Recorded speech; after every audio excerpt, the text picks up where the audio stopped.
కుబేరా. శేఖర్ కమ్ముల గారు షేక్ చేస్తారేమో అనుకున్నా కానీ, నాకైతే పెద్దేం అనిపించలేదు. ఏదో ఓకేష్ అంతే. ఫస్ట్ హాఫ్ కొద్దిగా బానే ఉంది. సెట్ చేశారు పర్లేదనుకునే లోపు, లేటర్ హాఫ్‌లో ఎక్సైట్‌మెంట్ ఇంకా పెరగాలి అని అనుకునే లోపు, ఆ సెకండ్ హాఫే దెబ్బేసింది. ఆ క్లైమాక్స్ గురించైతే మాటలు లేవు, మాట్లాడుకోవటాలు లేవు. కుక్క రోడ్డు క్లైమాక్స్. శేఖర్ కమ్ముల గారికేమైందో, మీలోని ఆ రైటింగ్ టచ్ లెట్ డౌన్ అయినట్టు అనిపిస్తుంది. సెట్ చేశారు. ఇన్‌ఫాక్ట్ అసలు క్యారెక్టర్స్‌ని ఇంట్రడ్యూస్ చేసినప్పుడు అండ్ ఆ తర్వాత వచ్చే సీన్స్ మంచిగా ఇంట్రెస్టింగ్‌గానే వెళ్ళాయి. ఆఫ్‌కోర్స్ లెంగ్తీ అయినా మరీ బోర్ కొట్టలేదు.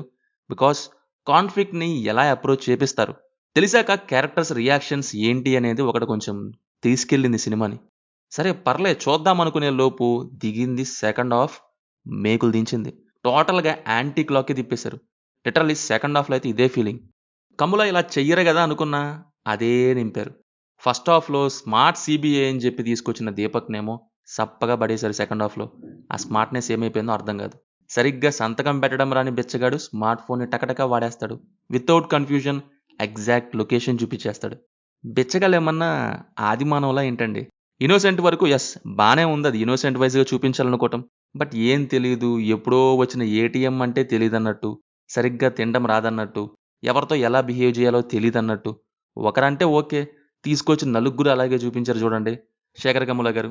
ఏంటండి ఇది? Drama fine. But over dramatic ఎందుకు అనేది. ఇది చాలా అన్‌రియలిస్టిక్‌గా ఉంది. వాళ్ళకి తెలుసు పిచ్చోళ్ళేం గాదు. ఫైనాన్షియల్ అండ్ సోషల్ ప్రాబ్లమ్స్ వల్ల చాలామంది ఆ స్టేజ్‌కి వెళ్తారు. అంతేగాని మినిమమ్ అవేర్‌నెస్ ఉండదు అన్నట్టు అలా ఎలా రాశారండి. 'బిచ్చగాడు' మూవీలో దీన్ని బాగా చూపిస్తారు. రియలిస్టిక్ పోర్ట్రైల్ ఉంటది. ఇక్కడంతా ఏదో ఒకే సైడ్‌కి కొట్టేసినట్టుంది. అటు సైడ్ నుంచి ఇంట్రెస్ట్ మొత్తం డెస్ట్రాయ్ చేసేశారు.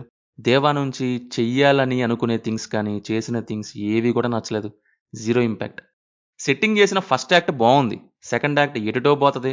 థర్డ్ యాక్ట్ అసలు ఎందుకొచ్చింది? వస్తే వచ్చింది నాకెందుకు అనేలా ఉంటది. అందరూ బా యాక్ట్ చేశారు. బట్ ఎమోషనల్ కనెక్షన్ లేదు ఉండాల్సిన చోట. ఏదో సప్పగా ఉన్నట్టుంటది. ఫస్ట్ హాఫ్ ఆ వరల్డ్‌లోకి తీసుకెళ్ళి లెంతీ అయిన సెట్టింగ్ కొంచెం పర్లేదనిపించినా, మెయిన్ గేమ్ అయిన ఆ సెకండ్ హాఫ్ గంగార్పణమైంది. అండ్ ఆ క్లైమాక్స్ అయితే ఇదొక క్లైమాక్సేనా అనిపించింది. ఏం చేసుకోమంటారు ఇప్పుడు ఆ క్లైమాక్స్‌ని అని. ఏంటి దీనికా హడావుడి? దీనికా ఈ 3 గంటల లాగుడు, పీకుడు పంచాయతీ అనిపించింది. Cinema wise good theme. But writing messed up ఇక్కడ. అంటే ఒక పెద్ద కోటీశ్వరుడు ఒక బిచ్చగాడిని యూజ్ చేసుకుంటే, ఆ బిచ్చగాడు ఎదురు తిరగాలని అనుకోవడం మరి తిరగడం.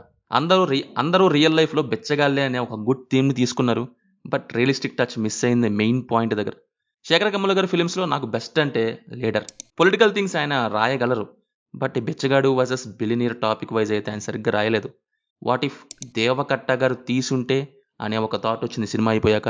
ఆయన two practical and realistic touch ఉంటది ఆయన రైటింగ్‌లో. ఇక్కడేమో అదే మిస్ అయింది. If you ask me hero గెలవాలని రాసినట్టుంది అంతేగాని సారీ అది మాక్సిమం అవ్వదు ఇలాంటి వాటిలలో.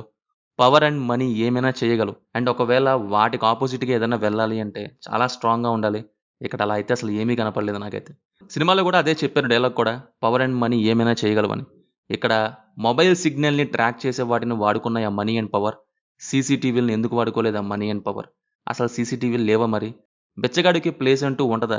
ఎక్కడ ఉంటాడో తెలీదు అని పెట్టిన డైలాగ్ కోసం సీసీటీవీలు తీశారేమో సిటీలో. అసలు అన్ని వేల కోట్లున్నోడు 4, 5 కార్‌లల్లో ఉండే మనుషుల్ని పంపించి బతకమని చెప్తాడా? ఊరు మొత్తాన్ని రంగంలోకి దింపుతాడు. ఇది మరీ టూ అన్‌రియలిస్టిక్‌గా ఉంది.